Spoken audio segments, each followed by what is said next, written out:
Well, it's my great pleasure to introduce Don Chandler, Dr. Don Chandler, as our tonight's seminar speaker. He's not a stranger to many of us. He's very active with the Maine Entomological Society, has come up and done winter workshops for us. It helps out in many ways. He's a fan. We're a fan of you, and you're a fan of us, I guess I'd say. Dr. Chandler, it was practically raised as an entomologist, as far as I can tell from his biography. That both of his parents were entomologists. He was born out in California. He got his bachelor's degree in entomology at, I'll just go through here, UC Davis, and then a master's degree in entomology in Arizona, and then at Ohio State University with Dr. Triplehorn, who was a famous author of one of the big entomology textbooks at Ohio State University. Then he spent a few years working for the Bureau of Land Management out in Arizona in one of the mosquito abatement districts out in California, before he was hired as a full-time faculty member at University of New Hampshire, where you'll have to tell us, Don, how long you were there. It was, since 1981. Just Correct. Retired a year or two ago, right, Don? The first COVID year. Okay, almost coming up on 3 years then, yep. Yeah. But has remained very active, and I know that because when I reached out to Don to ask him if he would be a seminar speaker, he said, yes, I'd be delighted, but I'm out in British Columbia at a big conference and doing work with his collaborators out there. He has published, along with Charlene Donahue and Dave Manski and Andrei Alyokhin, a book report on the biodiversity of the Schoodic Peninsula here in Maine. So he knows Maine insects pretty well too, I'd say. Tonight he's going to talk about a group of insects that is near and dear to his heart, and I'm sure he will make it as fascinating to the rest of us as he finds them too. So thanks again, Don, and we're ready for you to begin. Okay, am I recording okay? You can hear me fine? Yes, we can hear you. Okay. Okay, the Aleocharine Beetles of New Hampshire and in parentheses Maine. On the screen, you can see my collaborator, Jan Klimaszewski, and Jan is really the lead person in this group. He's been a major contributor, author, published books on the Aleocharines, and he's traveled around the world, had jobs in South Africa and New Zealand, and ended up in Canada, and has been there for some time.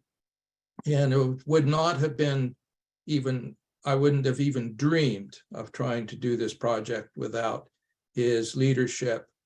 And I wanted to mention that some of the slides and so forth later on in the presentation were from a presentation that he did at Clemson University, working with the Staphylinidae of, I suppose, the world, North America. And so I wanted to especially thank him for permission to use those slides, or as I've manipulated them a bit. And the picture there was the Entomological Society of America meeting in Vancouver. And he invited me to come and visit him in Victoria, just across the strait, whatever, to Vancouver Island. And it was very enjoyable. We got to talk a lot about the project, what the goals were and what the timetable was. And if I remember correctly, I think we were supposed to have it submitted right about now. Well, maybe not. And move forward from there. Okay, Aleocharine Beetles. Let's see, where's my controller? Staphylinids are the second largest beetle family. They're easily recognized by the very short elytra and the exposed abdominal segments, usually 6 or 7 or so. It is variable. Some have the abdomen completely covered by the elytra, some do not. The Aleocharinae is considered to be the largest subfamily of Staphylinids. Staphylinids for the world are considered to be the second largest family. And the Aleocharines are the largest subfamily. Down in the lower left corner, you probably, you can't see that, lower left corner, you can see the pie chart there. And the pie chart indicates the relative number of species, and these are known from Canada. And so basically a quarter of the Staphylinidae species for Canada are Aleocharine staphylinids. And so a major proportion of the second largest beetle family. I would be interesting to find out how many of you would recognize an Aleocharine if you saw them. I suspect the number wouldn't be tremendously high, but perhaps I am incorrect. There's about 600 species known for Canada. It is a group that has been growing tremendously in terms of the numbers of known species. Now, right away, how can you recognize an Aleocharine? Well, it's really very simple in theory, in that if you look at the head in a flat front view, the base of the antennae or the antennal insertions are basically even with the bottom of the eyes or even slightly further up on the head. Okay.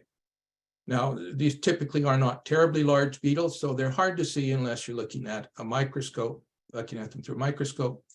Over here on the left, you see the red arrow. And down at the very bottom on that side, you can see where the base of the antennae are. You can see where the base of the eye is. Over here on the other side, here's the base of the antennae. The eye is actually a little bit below the base of the antennae there. And over here, unfortunately, the names are in the way. You can sort of see that the base of the antennae is slightly over the anterior most part of the eyes. Now, that's not so easy to see, really, except under a microscope. The way to appreciate this difference, as well as the fact that they have some really unique male genitalia, really large parameres, enough so that you're sort of like, wow, where are the genitalia? And they're covered by these sort of clamshell-like parameres. This is, to the best of my knowledge, truly unique for the Staphylinids, very different. So when you look at other Staphylinids, here are the eyes.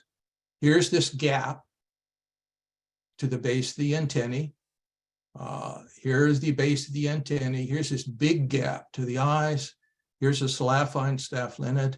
Here's the eyes. There's this big gap to the base of the antennae. So if you're really trying to figure out whether they're truly slightly anterior to the eyes or maybe further back up on the head, then it's probably an Aleocharine. If you can look at it and say simply, okay, the antennae are distant from the eyes, it can't be an Aleocharine, you're on your way. So they're very diverse in terms of feeding habits, predators, ectoparasitoids, saprophages, fungivores, phytophages, myrmecophiles. They cover basically all the main feeding groups. And at the same time, they are present in a tremendous variety of habitats, basically anywhere where it's sort of moist. And some places where it's really, really, really moist. There's two intertidal species that basically when the tides are up, they're underneath rocks or something where there's air spaces. But they really like moist areas. And in eastern North America, which is characterized by lots of rain and damp forests and mosses and bogs and swamps and so forth and so on, large forests, there's plenty of habitats available to them. Now, in terms of the feeding habits, predators, probably most Aleocharines or most Staphylinids certainly are predators. Many of the Aleocharines are also predators. Some that are well-known predators, such as Aleochira, we'll cover that in a little bit. The larvae of Aleochira are actually ectoparasitoids. Saprophagous ones that feed on fluid-rich materials probably have bacteria and protists and yeasts and so forth in them that aren't really discernible as food items, but all have proteins and certainly are nutritious. And then fungivores, Oftentimes, if you're out in the woods and you're looking at some fleshy fungi or shelf fungi or something, you see something small running around on it, they're going to probably be Aleocharines. And phytophagous species feed on spores and pollen and a little on nectar. Not that many true phytophags, truly feeding on plants, very, very rare. And then the myrmecophiles and termitophiles. These are groups that live with colonies of ants or termites, either providing something in return for the ant services, or basically they're sort of semi-parasites within the colonies themselves. These are the main feeding habits of Aleocharinea. They're very diverse ecologically, very diverse in terms of their associations with other organisms, eating them of all sorts of types. So, predators. Many groups are predators. Is the basic background feeding behavior of Staphylinids. And one of the most interesting groups are Aleocharas. And these are fairly large. Sometimes have bright orange elytra. They're pretty. And they often feed on fly larvae. In fact, some of them have been, I don't know if they've been cultivated for biocontrol, but certainly they're present and noticed it in terms of biocontrol and feeding on larvae of various flies, various kinds of higher flies. The larvae are sort of unique in the sense that the larvae feed on the pupae of higher flies. And so larvae will go around in a substrate which has fly larvae, find a pupa, gnaw its way inside, and then feed on that particular pupa of the fly, and then pupate themselves and become an adult. And over here is a table. This is from one of Jan's tables. The various subgenera feed in different substrates. The fly larvae in different substrates. The animal droppings, decaying organic matter burrows in caves, oftentimes associated with mammals or something, carrion, various kinds of decaying sea algae, all of the places where you go, and there's lots of flies buzzing around. They're laying their eggs on decaying material. The eggs hatch, the larvae come out, wiggle around and feed. The Aleocharas come in and lay their eggs hatch, and then the larvae search out for the pupae in which they feed on. In some places, they have been one of the more notable contributors to biocontrol of fly larvae. Now, in particular, members of Aleochara feed on, the habitat is carrion, but they're feeding on the fly larvae in that carrion. And one of my memories from so long ago, I'll say 1970, so long ago, as we were traveling, we'd been in Death Valley in California, we were going back to UC Davis, and you're driving along the road, and then of course beetle collectors, oh, roadkill, we've got to stop. And so over we go. We want to find out some sylphids or various kinds of beetles. And we went over, and I can't remember what it was, but we turned it over and looked, and there were beetles, and so we caught them and put them in our vials and alcohol. And then I got back in the pickup truck, and I had a stopper in top of my vial. And as I sat down, the stopper popped off, and all my carrion-soaked beetles and the alcohol sort of seeped out over the back of my pants, and I didn't notice it for a while. But after a while, my colleagues noticed it. It was nothing like driving with somebody that smells like carrion for another 300 miles further north. I was not popular. And so I recognized that one needs to be careful when you're out collecting. You want to make sure that you don't lose the specimens, or the fluid in which they've been soaked can be repelling to some. I skipped over to saprophages, but fungivores, particularly fleshy fungi, if you're out in the woods and you're looking around and you see some fungi and you pick it up and look at it, you see a lot of little beetles scampering about.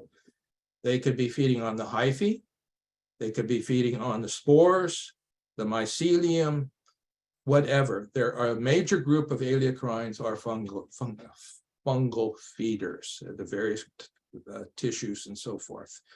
And in particular, one of the most common ones that you'll see are these Gyrophenas, which are orange and black striped, various patterns, different species. It's a big group, but they're very commonly seen if you're out in the woods. And if you're paying attention, if you're looking for fungi and you see one and you pick it up and you see all the beetles running around, number one, they could be feeding on the fly larvae in the fungus. So it's probably too late to actually use that fungus for food, or they're feeding on the pollen or spores mycelia, and this could be okay. So potentially important to know which is which. Phytophagous ones, some feed on pollen and spores and so forth. There's only one true, well, actually there's a small number of truly phytophagous species that feed on plant tissues. Simply is not an important feeding behavior for Staphylinids. And then finally, the Myrmecophiles and Trematophiles. Not so much in northern New England. I always divide New England up into northern New England, Maine, New Hampshire, Vermont, southern New England, Massachusetts, Connecticut, Rhode Island. Actually, the climatic regimes of the two areas are noticeably different. And once you get into northern New England, the Myrmecophiles are really dropping out. And we have very few, and they are not particularly strongly modified. If you go to the tropics, there can be really bizarre Myrmecophiles, those who live with ants, really bizarre Trematophiles, those who live with termites, really bizarre. They develop these bizarre morphological adaptations so that they actually look, when they're moving around and so forth, they look like actually their hosts that they're working with. Now they can feed on the hosts and basically are ignored by them, or they can actually contribute fluids or nutrients to the hosts. And so they're very tied into the success of the colony. Now, over on the upper left is the genus Xenodusa. There are two species known from New Hampshire. I'm sure that both occur in Maine. Only one is known from Maine. They're typically found with Camponotus. Down in the lower left is Myrmoecia lauta with Taponoma sessile, the odorous house ant. And these are actually fairly common, but you have to be looking at the ant nest to see if you can, they're present, and they're very easy to pick out, the orange and black striped. Myrmobiota, we have a single specimen from New Hampshire. And so this is a Kansas specimen, which was photographed. Also occurs with ants with lasius. And over on the upper, the two on the right all occur with termites. Tom Murray has picked up Philotermes pilosus from Massachusetts, close to the New Hampshire border. We haven't collected it yet. And up here is Trichopsenius depressus. This is from Alabama, but there's a species in the genus known from Massachusetts, also with termites. And so these are all around. We're getting the very northern limit of the true Myrmecophiles, Trematophiles, but they are around and they're sort of neat to find. If you're paying attention and looking for them, you'll probably find them. Now, collecting, they're all around. You're walking out in the woods, you're stepping on them, you don't know it, but they're in the leaf litter and rotten wood and everything. And so if you really want to find them, one of the simplest ways, if you're curious, is to have a plastic bucket or plastic tray and pick up some leaf litter or moss or material and put it in there and shake it and then throw away all the big stuff. And then look, they tend to be very agile and fast, and they're always actively moving. They're not all actively moving. Most of them are actively moving around, and you can pick them out. People can use an aspirator. You have the one right here, and which you suck on it, which actually works a little bit better than the ones that you blow on to create a vacuum and pull them into this container. The disadvantage with the ones that you suck on, you have to have a good filter, otherwise you get good things sucked into your lungs. But also these tend to have defensive glands that can create odors, and and you can suck those odors in, and of course they may not be ones that you particularly happen to like. They're not nearly as bad as stink bugs and so forth, which can be, if you're sucking those in and they're disturbed and releasing their odor, the stink bugs, you definitely know that you don't care for it. So, and there's some lingering funnel traps right here, very popular for bark control or sampling for bark beetles. And you get all sorts of other things associated with subcortical habitat. And the subcortical habitat under dead, dying trees tend to be a lot of fungi. The fungi are, again, a very nutritious resource for Aleocharine beetles, some groups of Aleocharine beetles. There's a very distinct set of species that are only found in this particular habitat. Now, I am typically a sifter. That means I target things that are in leaf litter and rotten wood.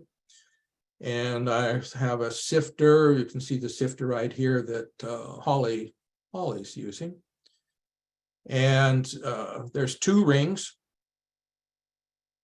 an upper ring and a lower ring. And right here, there's a screen. And so you pick up leaf litter and so forth, rotten wood, and put it in the top. Then you shake it. And so the fine materials go down to the bottom. Now, if you're after beetles that happen to be more than a centimeter in size, they won't go through the screen. It's 1/4-inch hardware cloth. But you sift away, all sorts of fine material goes down, you put it in a bag, bring it back to the lab. And there's a structure that we call a burlese. And the burlese, and this is a handmade one, which is about 1 meter square, 1/4-inch hardware cloth, cheesecloth on top of it. And you put your sifted material on there, and then put the top on, which happens to be right over here. And the lights are on, they create heat. They dry out this upper layer. And if they dry it out and heat it, the beetles go through the cheesecloth, go through the 1/4-inch hardware cloth, and drop down through this funnel, so to speak, down into the collecting container down here. And this works really very nicely for extracting beetles from a habitat where you otherwise won't normally see them. I do a lot of collecting in that manner. But also ultraviolet light traps. Have this big monster right here that I've carried a mile sometimes in places with my marine battery, which wasn't particularly fun, and set it up and run the lights. And certain things are attracted to ultraviolet light, lots of moths, of course, but also some beetles. And some of the Aleocharine beetles will fly to ultraviolet light. Not that many, but there's some, and oftentimes they're good ones. And my best device for collecting Aleocharines, where I didn't actually, was not active, but passive, was to set up this 6-meter malaise trap. And you can't see the cones for the malaise, they're up here out of the distance. But I would stake it down, make it really tight, and then it would act as a flight intercept trap. And so particularly beetles fly along and they hit the screen. And when they hit the screen, beetles tend to drop. And so they drop down into these pans right here, saturated salt solution. And also you can berm up the soil up to the pans. So it acts as a giant 6-meter wide pitfall trap, flight intercept trap, malaise trap. And it was just a wonderful way to collect. Extremely, extremely, extremely productive. And the only hard part was actually finding a place where you could actually set up this great big malaise trap. Sometimes it would take me 15 minutes, 20 minutes to find a good spot to do it. So these are techniques for collecting Aleocharines, or at least the ones that I prefer. Now, when we look at the history of Aleocharines in North America, It's sort of revealing in that, looking at this graph, and this is one from one of Jan Klimaszewski's books, and this is for the Maritimes. See that there's a period where there's very slow accumulation of species for the Maritimes. Around 1980, the number of species known increased, and this is actually from some of Jan Klimaszewski's earlier works. And then recently, around 2000, the number of species has gone from 25 for the Maritimes to up over 200. This has been due to, of course, a focus on collecting them. Before, I've collected many Aleocharines, but I've never been my focus. They've just sort of been bycatch in many ways, or intentionally caught, but certainly not focused on. And this gives you an idea of the difference in diversity as based upon people collecting and describing, but not many people being involved, to actually having a focus on describing diversity. And on the right, we see an array of from different subfamilies, an array of species. They can be pretty and variable. The general pattern is that they're sort of brown and not particularly exciting, but there are some very nice ones. What has happened in all of Canada is this pattern has been repeated. And Jan Klimaszewski, Adam Brunke recently, a number of Reggie Webster up in New Brunswick, a number of people have become focused on trying to document the diversity of this group, because until recently, it was actually very poorly known. Now, ironically, let's move on.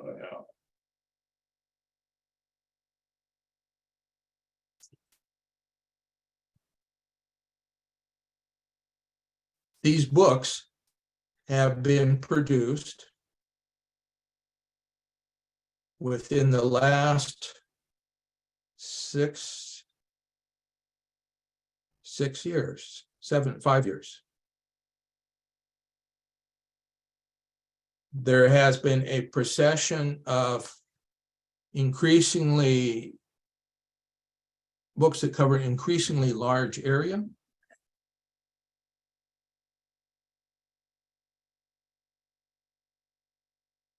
Of which the one in the center, the Aleocharine beetles of eastern North America, has been produced. Is that reversed? Oh, Lord.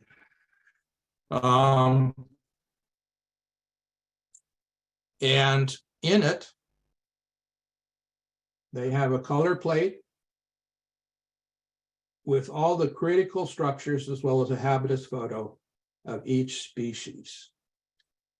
And so 407 species from eastern North America are recorded in this book. A complementary book, which came out just a year ago, maybe 2 years ago. 2 years ago. Sorry. The one on the right, faunal review of the Aleocharine beetles in rapidly changing Arctic and subarctic regions of North America. Same situation. Preceding that,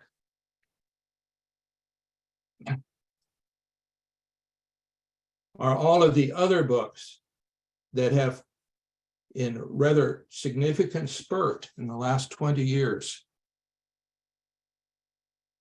developed the knowledge of Aleocharine beetles.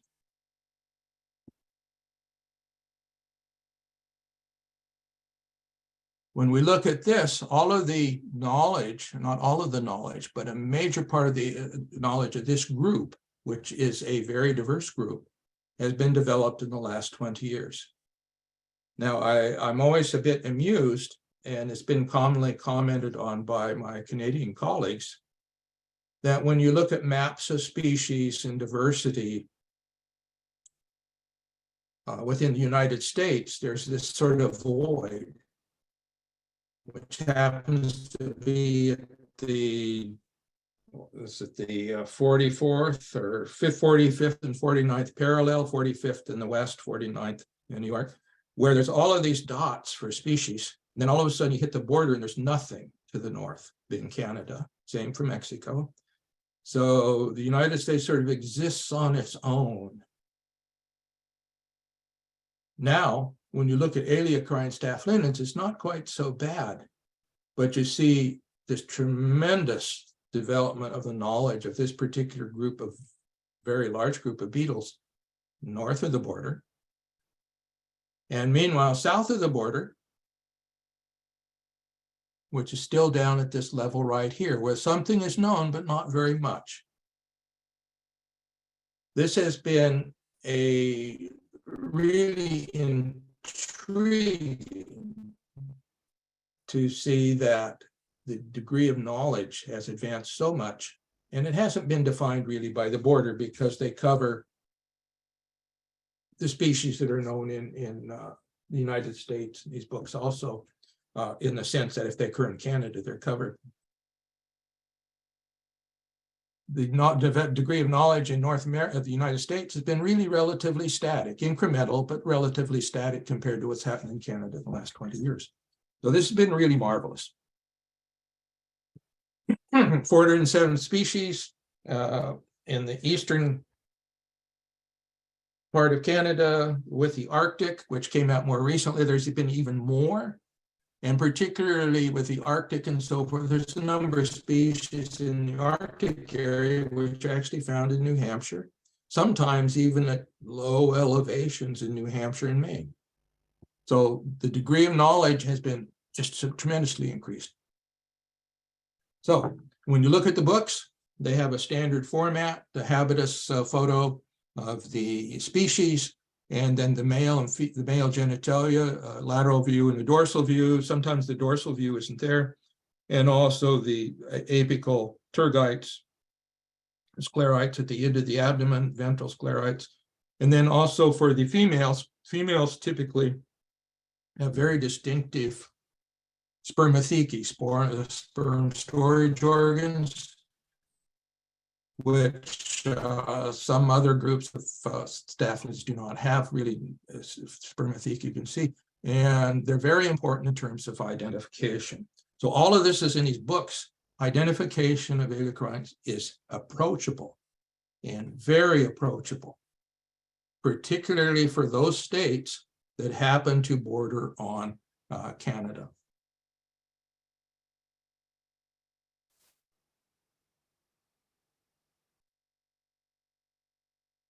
So I call it two knowledge zones. There's the one knowledge zone where there's an awful lot known in basically north of the Canadian border, and a knowledge zone where there's not so much known south of the Canadian border. So this leads up to, now you know what's going on with Aleocharines, what's going on in New Hampshire, and also as a consequence of one locality in Maine. Also Maine is part of this, this big picture, big story. It was wonderful. When I first started here in 1981, is we had a department of entomology, and the entomologists were united in supporting development of the insect collection.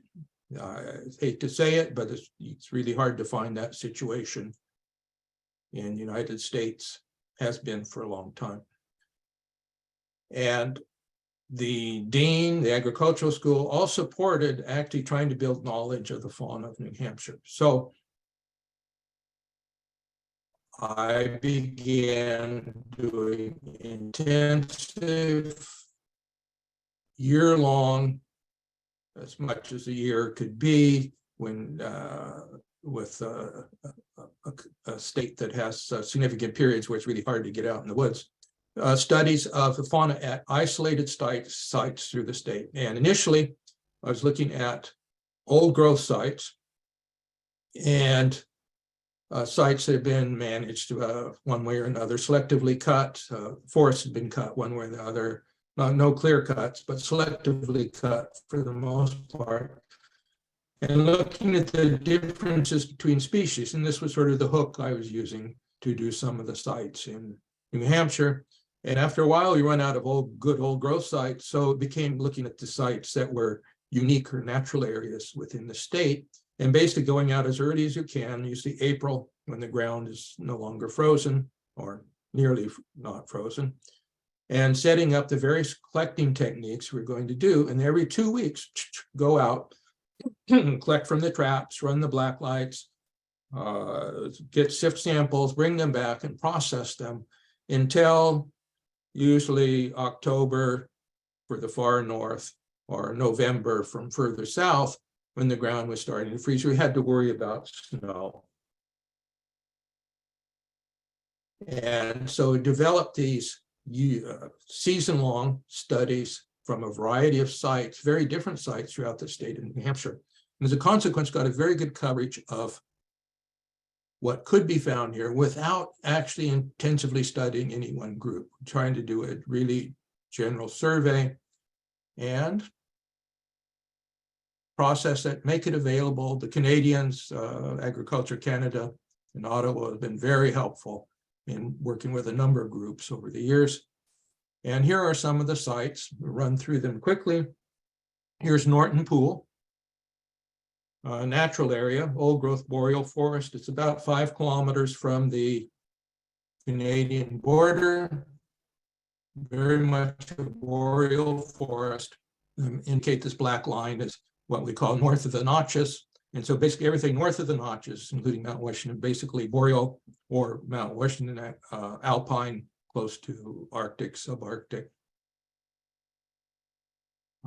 Here's Mount Washington, the Alpine Garden. We did most of our sampling down in the Alpine Garden. A group of Canadians from Agriculture Canada were sampling at Mount Monroe, which is over to the right, near Lakes of the Clouds. Very similar habitat, very unique within the state. Bedell Bridge State Park. This is along the Connecticut River. It was an old growth silver maple floodplain forest. The years are indicated there. Collected 64 species of Aleocharines there in a year of study. The Bowl, which is a research natural area now. Old growth coniferous deciduous, which I never did get a good picture of it, but I got a good picture of the approach to it. The path curves around here and goes back up here. Very nice old growth area. Mount Whiteface is in the back. I can't see how many species. Spruce Hole, close to Durham. This is a kettle bog and a glacial outwash plain.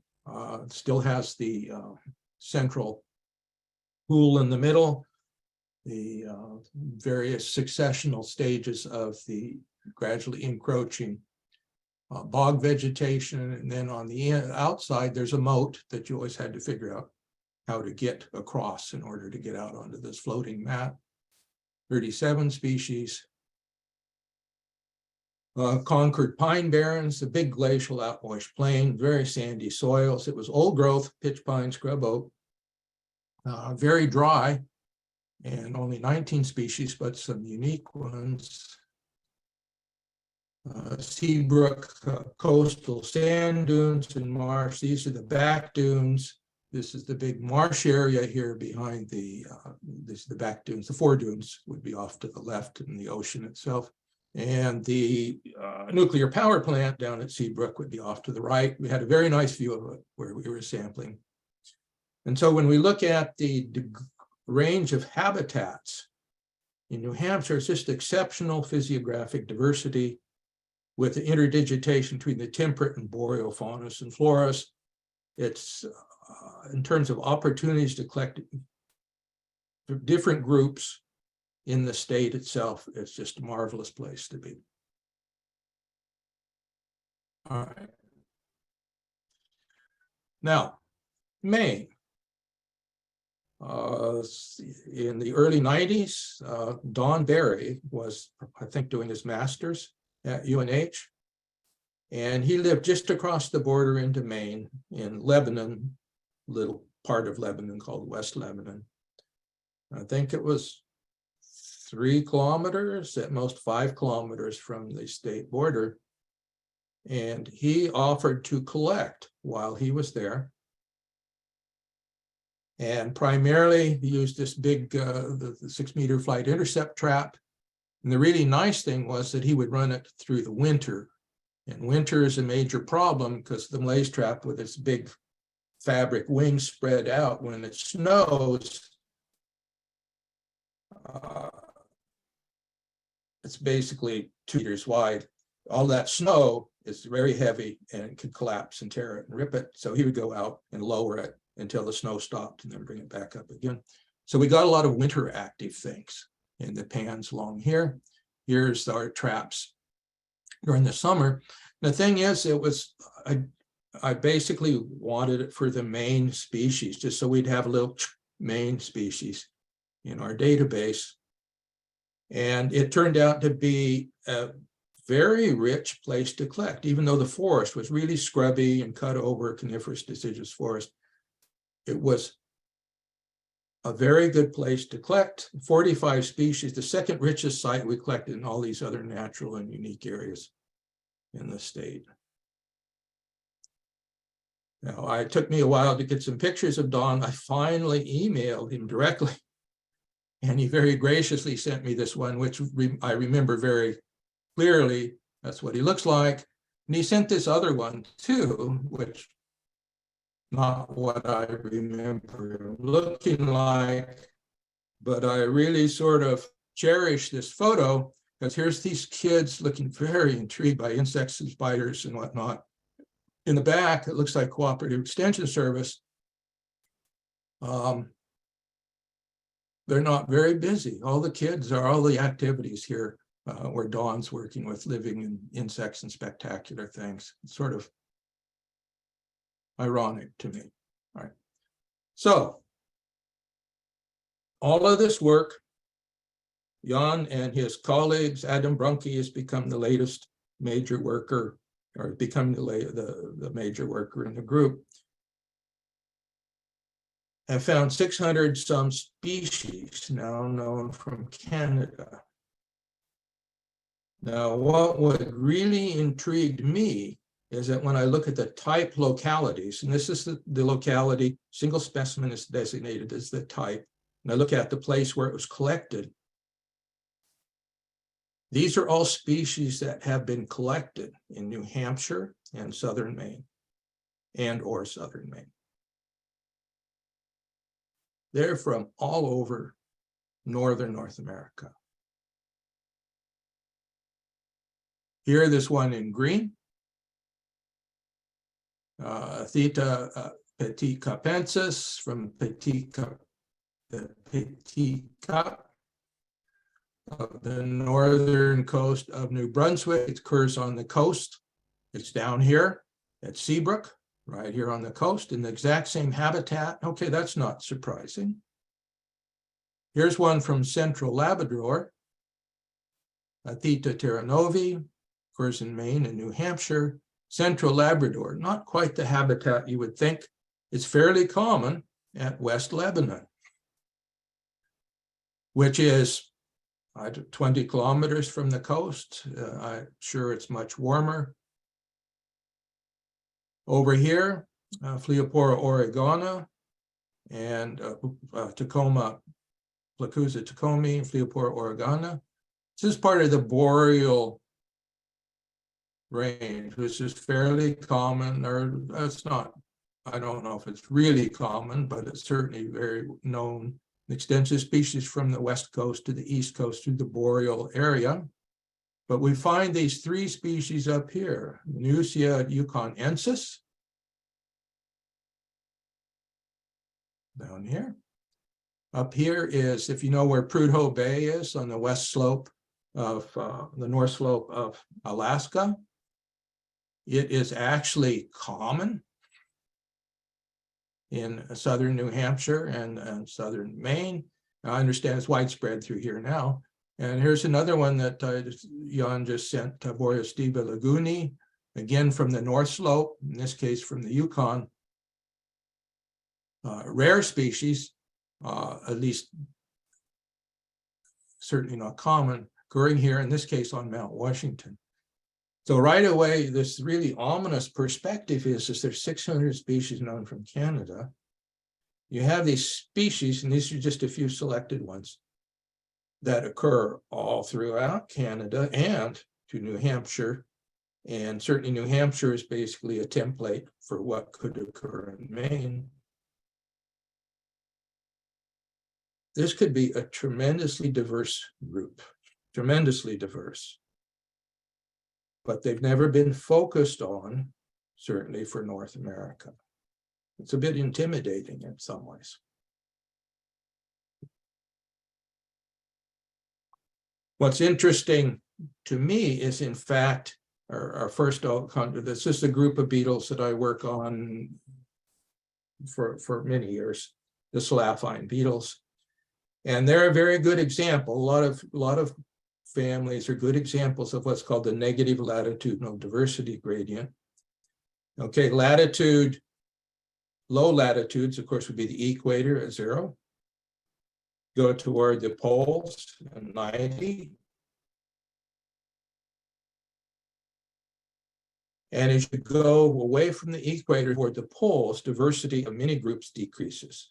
And I've collected intensively, enough so that I've collected over a year and a few sites, that I feel extremely confident that, in fact, this is a negative latitudinal diversity gradient, where in the area of New Hampshire and Oregon and England and Austria, all in the 40s in terms of latitude, diversity is somewhere around 10 to 12 species in a community. And these are some other sites where I've collected in Australia and Costa Rica. And I plot the diversities that I found in these communities over intensive collecting over a long period of time. And in fact, it's close to a straight line. It's a little wobbly. Okay, that's a negative latitudinal diversity gradient. When we look at the Aleocharines, they seem to be an opposite group. And they seem to have a positive latitudinal diversity gradient for forest communities. And so the peak in terms of diversity seems to be in the areas of the 40s and 50s in terms of latitude. So Canada, major parts of Canada in the 50s, New Hampshire and Maine in the high 40s. And so this is the Chandler hypothesis, or the stupid cretin hypothesis, either one or the other, is that you will find the maximum diversity of Aleocharines really in these relatively high latitudes, which New Hampshire and Maine are. So this could be potentially one of the most useful groups for ecological studies, because there are so many species. They're present in a variety of habitats. They tend to be forested habitats, or many of them are forested habitats. They have a number of feeding approaches. So manipulations of forest habitats can potentially actually affect them. So they would be a good group as a focus group, or look for as an index in terms of the effects of forest management, whatever. But I throw that out there and I say there are essentially no points that I've seen that have been so thoroughly studied that you could say, aha, this kind of habitat, this location, unlike Tim King in Alabama for Highland Lake with Staphylinidae, He's been collecting and sending me material for several years now. We're up to 84 species. It's not going to get much bigger. Carl Steffen in Oklahoma for Slaphines. He sent me material for a number of years. It's up around 77 species. It's not going to get much higher. So Here, yes. Excuse me, Don, this is Kathy. We're coming on, approaching almost 8 o'clock, and we did want to leave some time for questions. I'm wondering if, about now or within the next slide or two might be a stopping place where we might think about. I think I'll move right along. Okay. So here we are. The area with the most species is Bedell Bridge along the Connecticut River.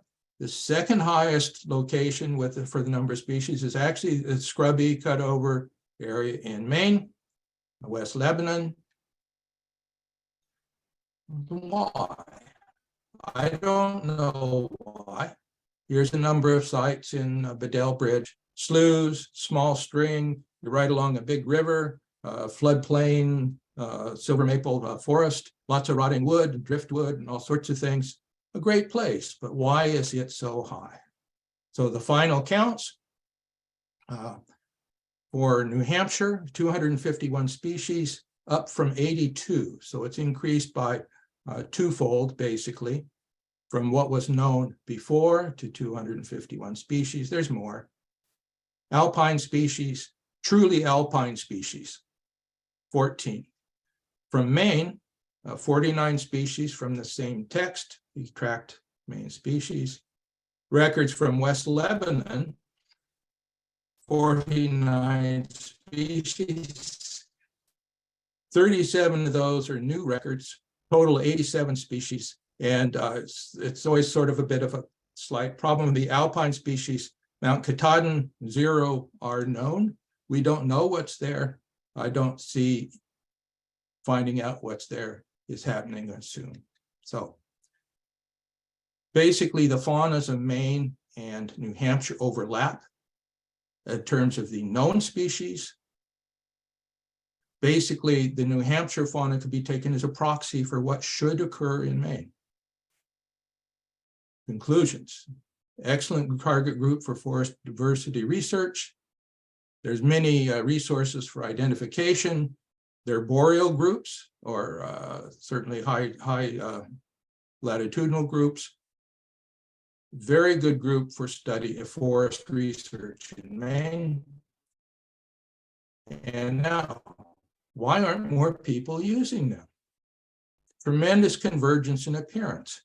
3 different subfamilies, or 3 different tribes, and they look the same. You have to really know them well in order even to put them to tribe. You need good observers, taxonomists. This is the common form of male genitalia. A lot of groups have male genitalia look like that. The spermathecae vary quite a bit. They're wonderful. Actually, both are wonderful. But there's some common forms of the spermathecae. That means that it's really helpful to have the males and females in order to confirm identifications. Time. If you're trying to go from the left to the right, 30 specimens a day, genitalia removed, cleared, main body, genitalia placed in microvials. That was basically 8 weeks to go from the left to the right. And then, that's just preparation. Then you identify them. And if you follow Jan's technique, you put everything on plastic cards in Canada Boss and get them all nicely and neatly organized so that it's easy to identify. The bottom line is, where's my lab technician? I don't have one. And it took me that long to go through there. So it's a good project, really useful for those that have money to support lab technicians, people doing dissections. Jan had a lot of students doing the work.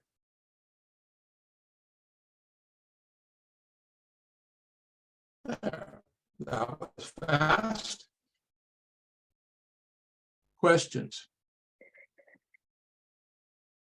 Hillary, are you going to do that, or do you want me to read through the questions? Either way, if you'd like to, I'd gladly let you. Okay, let's see what I can come up with then. Well, first of all, thanks, Don. That answered one of my questions right at the end there. I was like, why in particular should we put a lot of time and energy into this particular group. And I guess one of the questions that I had, and you sort of alluded to that a little bit, like for instance, we haven't found any on Mount Katahdin. And given the diversity of these this group in the northern latitudes, do you think that there are particular reasons, such as monitoring effects of climate change or other kinds of impacts, that there might be real advantages to working with the Aleocharines as a group? Okay, I would say that for these latitudes, they would be an exemplary group to study the effects of climate change, in the sense that they're extremely diverse. They have have a lot of feeding behaviors. They have, of course, if they're diverse, they have lots of niches. If you know what's there, then of course you can develop a baseline and then see exactly if they do change through time. And the most obvious ones to target would be those that have habitats that are guaranteed to disappear if things continue to warm up. And so the targets would be the alpine and subalpine species, simply because there's very limited habitats. They can't move north. The population there, they can't move north. They're stuck. And so the habitat can gradually disappear. A lot of the more lower elevation floral communities, of course, can move north along with the insects. The other thing is that when you're looking at changes in forest insect composition through manipulations, then of course, the more species you have to look at, the more information you can generate. And I was into that for a while. And the Staphylinidae are a wonderful group in that they're simply, outside the Aleocharines, they're really the most diverse group in the forests. The hurdle is, of course, they're requiring microscopes and a certain amount of genitalia preparations for some versus others. And they require knowledgeable people. They're not butterflies where you could go out and take a photo and identify them. You actually have to look at the genitalia. Butterflies. And that the answer to the next question may be kind of implied in that is, why are the Canadians so interested in this particular group? Is it just because they have the expertise, someone with the expertise started it, or and that they're very diverse in Canada, or are they putting more resources towards, studying diversity of this particular group, and investing in comprehensive fauna data is what the question said. Are they investing in comprehensive fauna data collection, I imagine? I've been around long enough and interacted with the Canadian entomologists that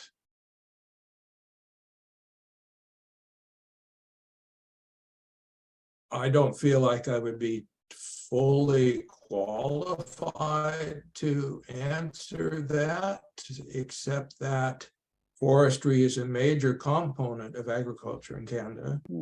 And understanding what's happening in terms of productivity or loss of productivity, as it could come from manipulating forests, would be very important to the eastern portion of Canada. But I mean, that's true for the United States. But what's happened is that there's been a sequence of political changes through time, where some have been very favorable to understanding the diversity in Canada versus other political periods where they have not. And there was a major push in Canada to basically barcode, take the barcode or DNA sequences from all of the species in Canada, so that they would know what, I mean, there's a lot of money went into it for a number of years, and it was pushed by the government. They recognized it was important. we haven't seen anything like that. Right. That would be unimaginable to have something like that Right. be successful in the United States, but it's Mhm. also been changed as the government's changed. Sure. So This is a question from Trish. She talked about, she said, you touched on the fact that you collected beetles between the southern states and the northern states in New England, and found that there's a differences based on dietary strategies. Do you think that geography seems to affect this diet, I guess, so significantly? my whole observation on that is, historically it's known that there's basically the southern New England states are drier, and then the northern New England states. And basically the Native American communities were much more successful farmers in southern New England versus northern New England, which is much more forested. And that's been driven climatically. In fact, it's a number of us have noticed that when we go down to Boston during the winter, you know, it'd be rainy or a little bit mild. And then when you turn around and go north, just about where you hit the New Hampshire border on Interstate 95, the snow appears. And you've seen this over a number of years, that there seems to be a major climatic difference in terms of temperature retention of snow, which coincidentally or not, is close to where the New Hampshire border is by the coast. I can't speak to further west. But it reflects the fact that New Hampshire's been historically, for Maine is perhaps, I think, the most forested state. And New Hampshire was certainly in that ballpark. It reflects the climate, extremely forested, relatively cool, relatively wet. It seems to be a climatic regime which really favors Staphylinidae in this case. Great, great. So the only person who's Rove Beetles was attending, I see his name still there, and he's been talking about doing a treatment of the Aleocharines of Rhode Island. And Rhode Island has been famous because Thomas Casey, who described a tremendous number of species, the Casey farm is close to University of Rhode Island in Kingston. And it's been the type locality for a lot of species names, many of which have been synonymized, but it'd be interesting to see that kind of comparison with that in New Hampshire. And right away, a colleague, Mark DiGirolamo, forest entomologist, has given me a number of things from Massachusetts. And right, I sit there and say, okay, well, here's things we occur in New Hampshire. And all of a sudden, in comparison to other New Hampshire, other things I've looked at, there's a bunch of species I haven't seen before from Massachusetts. So there is a faunal change, imaginary or not. It seems to be correlated, at least to some extent, with the climates of North versus Southern New England. And habitat. Yeah. Well, I think that kind of touches on most of the questions in one way, directly or indirectly. And I think we should probably think about wrapping it up.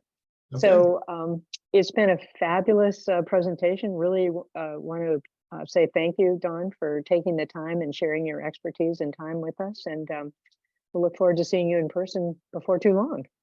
Yes, one of these days I'm going to make it up to the museum. Yes, come on up. We'll bring out the coffee cake for you or something. Put you to work. There's plenty of specimens to look at. Okay. Well, thanks again, everybody, for signing in. Any last words from you, Hillary? I'm good. Thank you so much, Don. Really appreciate it. Yeah, well, it's fun. It's not a project I ever thought I would do. And if Jan hadn't supplied the literature, which allowed me to actually identify things, and also he sent a bunch of identified material that I can compare with, that was so critical in trying a study of a very diverse group that I really wasn't familiar with. Don, before you go, make sure to peek at the chat. You're getting lots of thank yous there too. Okay. All righty. All right, bye. Toodles. Have a good evening, everyone. Ta-ta.